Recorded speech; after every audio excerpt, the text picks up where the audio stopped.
Welcome everybody to our celebration assembly today.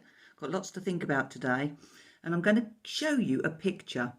And when I show you the picture, I'm going to ask you some questions, and then I'm going to ask your teacher just to pause the video for you to give these questions a little bit of thought. Okay, so here comes the picture. Okay, I'm going to ask you 4 questions. I want you to think about these questions and then pause the video. So the questions are: what can you tell me about the picture? What are they doing? What kind of day is it? And where might they be? So just pause the video. I want to know a little bit about that picture.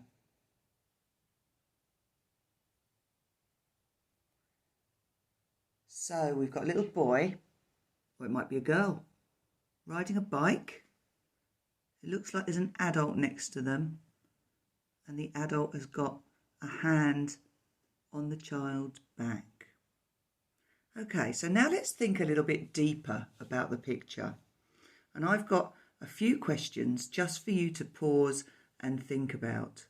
So here comes the first one. If your teachers could just pause the video after this first one and you could just take 30 seconds to discuss this question. How might the child be feeling and why?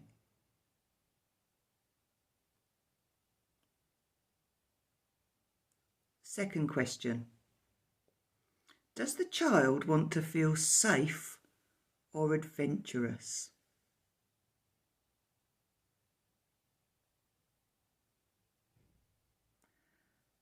The third question.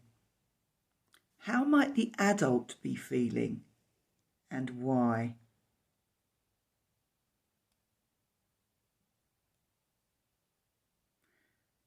Next question. Does the adult feel protective or worried? And how might you know? So does that adult feel protective of the child or worried about the child? And how would you know?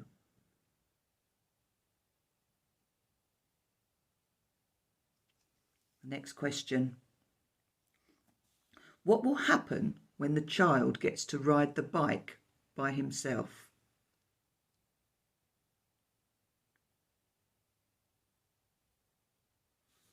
And the last question, once the child can ride that bike themselves, how will that child feel and how will the adult feel?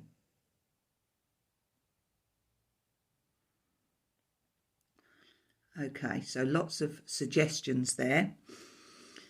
So to be able to get to this stage of learning to ride a bike, both people, the adult and the child, have to trust each other. Child trusts the adult to support him, and the adult trusts that the child will allow himself to be guided. Do we know how the two people know each other? No. Does it matter? No. The adult could be a father, a stepfather, an uncle, a big brother, a family friend. Does it matter? No. This picture shows two people who trust each other. I'm going to show you some pictures of people who I trust and who trust me. So here we go. Here's the first one. Some of them you'll know and some of them you won't know. So here's the first picture. Okay, this is a picture of my dad. You can see how cheerful he is. Okay, so my dad is now 80 years old and I trust him very much and he trusts me. Here's the second one. You'll recognise this man. So this is Mr. Welly Wednesday, otherwise known as Mr. Crace. So this is my husband, a man that I trust, who trusts me. Here's the next one. This is a picture of me with my uncle. And my uncle's very elderly. He's nearly 90 now. And he's actually blind. And ever since I was a little girl, my uncle was almost like a dad to me. So he was always, we used to see quite a lot of him, and he was always very kind to me. What I remember most about him when I was young is that he used to tell the most awful jokes. In fact, he still does. And I used to really trust my uncle. I still trust my uncle. But now my uncle needs to trust me even more than I trust him, because he's blind and he can't see anything. You know, he has to really trust when I go round there, when I help him out. There's lots of trust that has to happen. Here's the next one. These two people are my very, very good friends. One of them's English, the one on the left, he's called Daniel. The one on the right is Spanish, and he's called Manu. And these are my very good friends in Spain, and I spend a lot of time in Spain.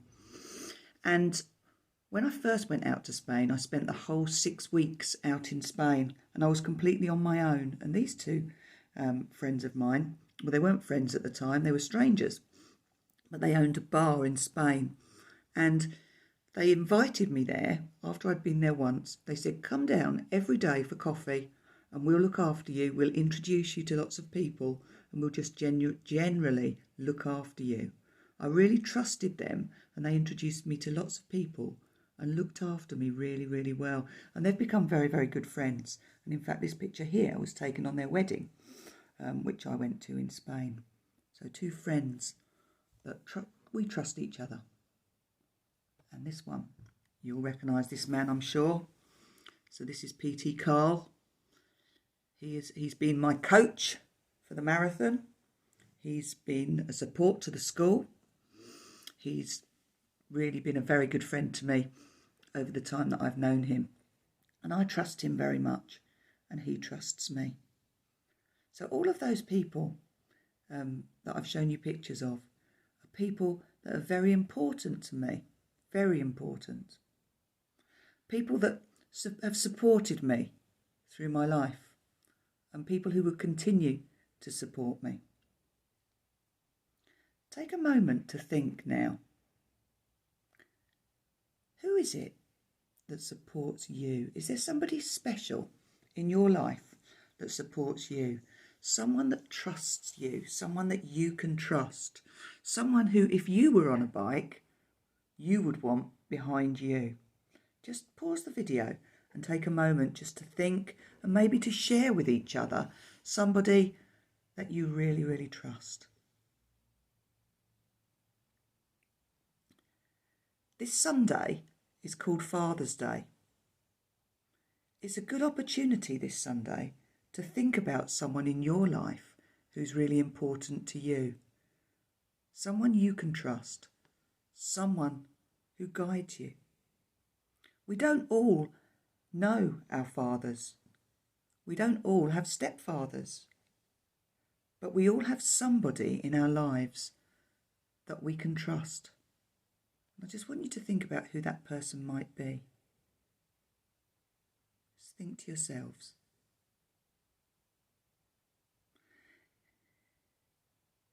In the Christian religion, God is sometimes called God the Father.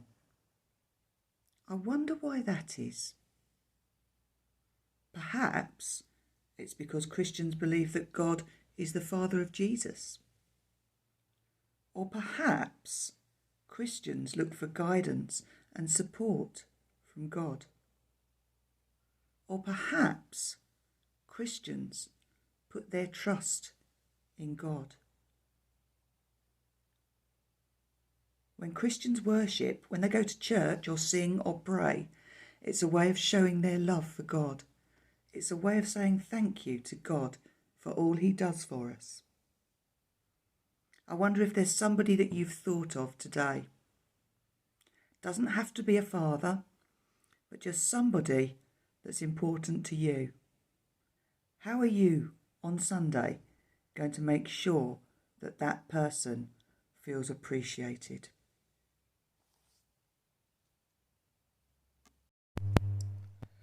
So let's move on now to our awards. We'll start with our Growth Mindset Awards. In Class KA this week, it goes to Archie, because Archie has continually shown a growth mindset with his maths, but especially in his English. where he's acted on feedback to create some really powerful pieces of writing.